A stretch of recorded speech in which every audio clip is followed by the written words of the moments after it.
اس کی ایک اور مثال، دنیاوی مثال دیکھ لیں۔ مثلا ہمارے ہاں بعض دفعہ لوگوں کی سرکاری تنخواہ ہوتی ہے، سرکاری تنخواہ، علاقے کے ایم این اے کو دیکھ لیں، ایم پی اے کو دیکھ لیں، گورنر کو دیکھ لیں۔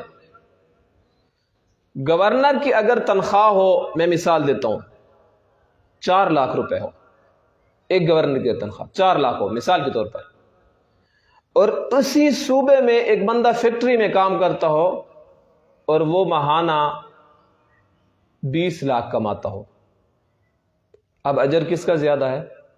فیکٹری والے کا زیادہ ہے۔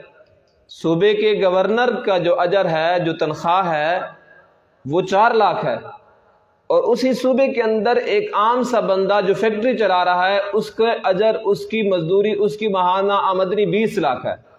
اب تنخواہ تو اس کی زیادہ ہے، لیکن یہی صوبے کا گورنر کسی علاقے کا وزٹ کرے، آگے پولیس ہوگی، ایف سی ہوگی، آرمی ہوگی، مختلف جو ہیں سیکورٹی ادارے ہوں گے، اس کے راستہ صاف کر رہے ہوں گے، راستہ اس کے لیے کھلا ہوگا، باقی راستے بند کر دیے جائیں گے۔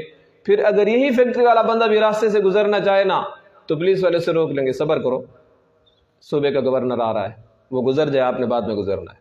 اب دیکھو، تنخواہ تو اس کی زیادہ ہے، انکم تو اس کی زیادہ ہے، آمدنی تو اس کی زیادہ ہے، لیکن قدر اس بندے کی جا رہی ہے۔ اسی طرح ایک سنت کو زندہ کرنے والے کو 100 شہیدوں کا ثواب تو مل جائے گا، لیکن جو قدر اسی ایک شہید کو ملے گی جو اللہ کی راہ میں اپنی جان قربان کر دیتا ہے، وہی قدر اس کو نہیں ملے گی۔